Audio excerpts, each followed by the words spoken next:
¿Son estas las señales que anticipó la Biblia? La profecía de la Biblia es una anticipación de hechos realizada por un Dios que todo lo sabe y todo lo ve. ¿Nos estamos acercando a nuestro propio final? Estallará el caos. No hay duda de que llegará el caos. ¿Es posible que estemos recibiendo el Apocalipsis? El Apocalipsis es, en primer lugar, una carta y una epístola. Es una carta porque es un documento personal escrito a un grupo de personas que tiene un problema específico. Y es una epístola porque luego este documento, que es parte del canon del Nuevo Testamento, se convierte en un documento que va a enseñar a las futuras generaciones por su carácter inspiracional. Todos los libros del Nuevo Testamento que forman parte de este canon inspirado son primero una carta y en segundo lugar se transforman en una epístola. Cada uno de estos documentos tiene un contexto histórico particular en el cual se expresan todos estos problemas de las congregaciones. Estas mismas situaciones luego nos dan el contexto para el aprendizaje de las futuras generaciones de la iglesia. En segundo lugar, el Apocalipsis es un tipo de literatura muy especial y muy específica que surgió entre el siglo IV antes de Cristo y que duró más o menos hasta el siglo II después de Cristo. Es un tipo de literatura simbólica, encriptada, con un lenguaje que está hecho para ocultar el mensaje de aquellos que son los perseguidores del momento y para que este mensaje lo puedan entender las personas a quienes está destinado que llegue el documento. Por la misma razón, los apocalipsis o esta literatura apocalíptica nace en los periodos de crisis y de persecución del pueblo judío. Y en este caso, el Apocalipsis de Juan, de esta persecución que se desarrolló al fin del primer siglo después de Cristo. De tal manera entonces que el mensaje está oculto para Roma, que es la perseguidora de las iglesias del Asia Menor, y el mensaje está abierto, o aquellos símbolos los pueden entender los cristianos que están siendo perseguidos. Este documento cuenta una historia real, una historia de personas de carne y hueso. Esos símbolos que aparecen en el libro de Apocalipsis, entonces, dan cuenta de una persecución que ocurrió en el Asia Menor, más o menos el año 90-96 después de Cristo, cuando Domiciano era el emperador de Roma. Roma había erigido durante todo su apogeo un gran imperio a costa de la mezcla que ellos hacían entre política y religión. Los romanos tenían la costumbre de anexar sus provincias adoptando las deidades de las otras ciudades, de los pueblos con los que ellos se enfrentaban, a cambio de que estas ciudades reconocieran que el emperador también era un dios. De tal forma entonces que, como digo, la fuerza y el poderío de este gran imperio fue cimentado en su concepto de política y religión. Los cristianos, que para el año 90, 100 después de Cristo, crecían de una manera impresionante, comenzaron a ser el objeto de las miradas de Roma, producto de que eran personas peligrosas porque promovían una fe religiosa completamente distinta al politeísmo que promovía el Imperio Romano. Cuando surgió el cristianismo, era considerado más bien una secta del judaísmo, un grupo pequeño de gente, pero en la medida que este grupo fue creciendo en número, fue creciendo en influencia, fue llegando incluso hasta la clase media, se transformó en uno de los grandes problemas para el Imperio Romano. La persecución de los cristianos del Asia Menor, que da cuenta este documento que nosotros llamamos Apocalipsis, no fue una persecución universal, sino una de las tantas persecuciones locales que se fueron dando hasta que Roma elaboró la teoría de que los grandes problemas que tenía el imperio se debían a los cristianos. Y por ende, hubieron por lo menos 3 persecuciones de carácter universal destinadas a erradicar completamente el cristianismo. Esta teoría se hizo muy fuerte y las persecuciones fueron más sangrientas en la medida que se acercaba el año en que la ciudad de Roma cumpliría 1000 años.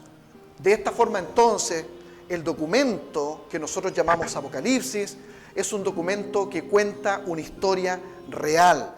Domiciano, el emperador de turno, había restaurado enérgicamente la adoración imperial, practicada desde la época de Augusto César. Las penas que se establecieron a quienes se negaran a cumplir esta disposición religiosa, ya podríamos decir de intereses políticos, sería el boicot económico, la persecución y en muchos, pero muchos casos, como así fue, incluso la muerte. La persecución se desató irremediablemente cuando los cristianos tomaron la decisión de no arrodillarse ante las estatuas erigidas en honor a Domiciano. Las congregaciones no solo enfrentarán una lucha contra la cultura política religiosa de Roma, sino también con el paganismo sincretista de la época.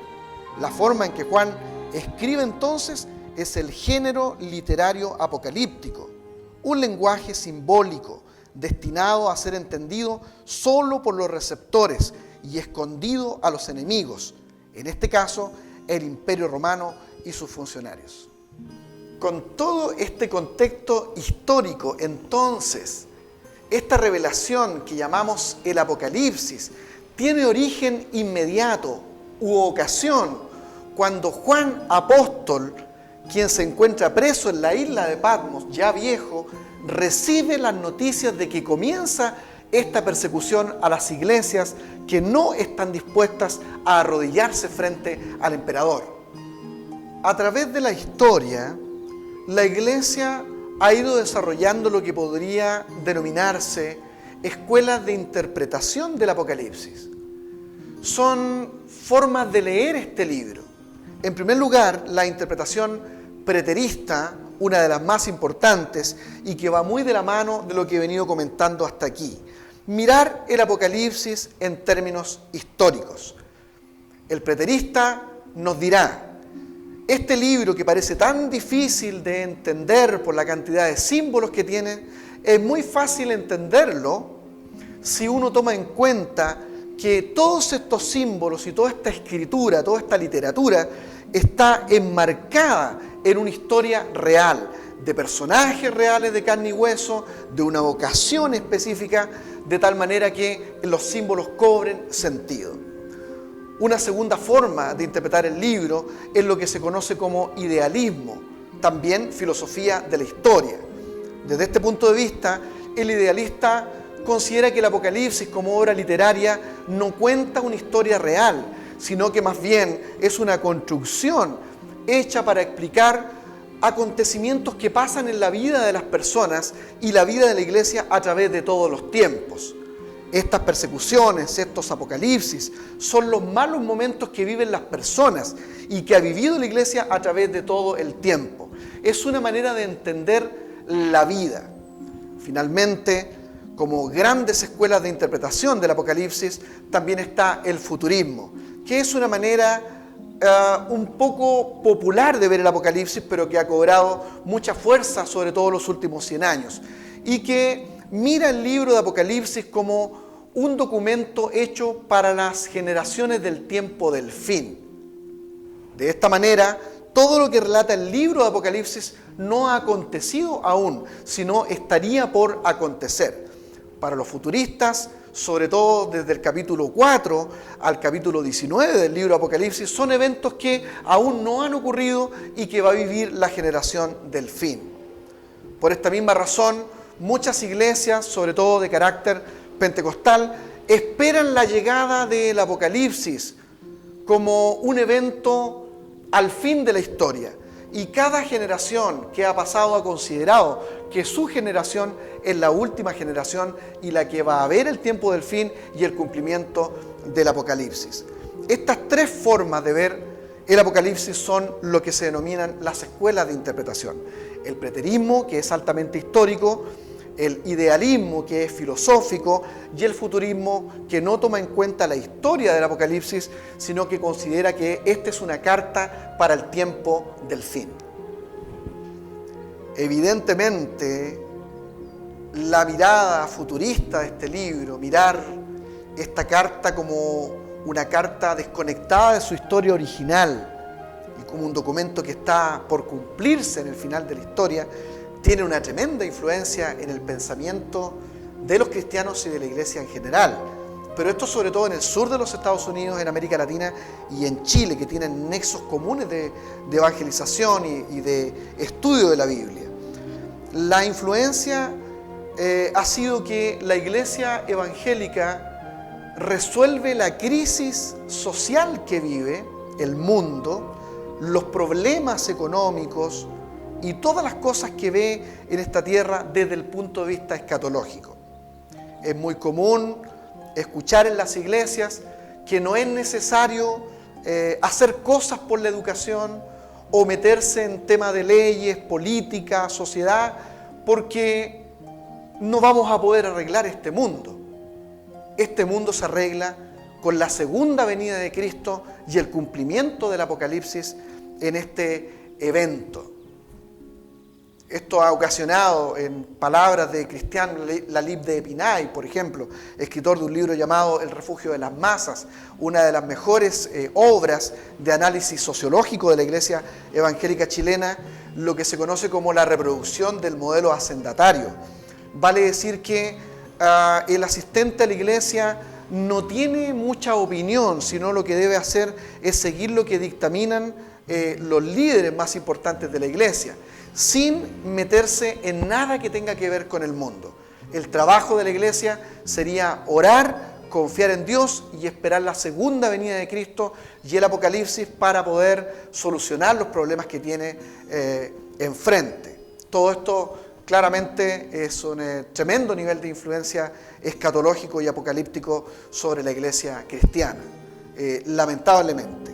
Las iglesias que no tienen esta mirada generalmente son iglesias más progresistas, son iglesias que han querido trabajar por la sociedad en la que ellos viven, influir en el tema de la pobreza, influir en temas de educación, influir en las leyes porque consideran que la posición que la iglesia tiene en la tierra es una posición para extender el reino de Dios y para poder influenciar con los valores de Cristo la sociedad y los cambios que ésta experimenta. Entonces, claramente sí, una visión apocalíptica, escatológica y sobre todo futurista de este libro tiene gran influencia en el pensamiento de las personas que asisten a la iglesia. Bueno, yo escribí el libro de Apocalipsis porque siento que este libro se ha utilizado de una manera equivocada, de una manera negativa. Se ha utilizado para meter miedo, se ha utilizado para hacer ver a la gente que estamos a puertas de un gran evento cataclísmico y catastrófico, y ese no es el foco de este libro. Yo he querido escribir sobre el libro Apocalipsis porque es un libro maravilloso que está arraigado en una historia real de persecuciones, de gente que lo pasó mal y que a pesar de eso nunca cedió ante las amenazas del Imperio Romano. Se mantuvieron firmes en su fe. Ellos fueron objeto de boicot económico, de persecución. Perdieron todas sus posesiones por causa de lo que ellos creían. Y aún así ellos aprendieron que en medio de sus tribulaciones, que en medio de sus tristezas, Dios se había comprometido a estar con ellos. Es el Dios de la historia el que tiene el control de todas las cosas y no los hombres ni los gobiernos de turno.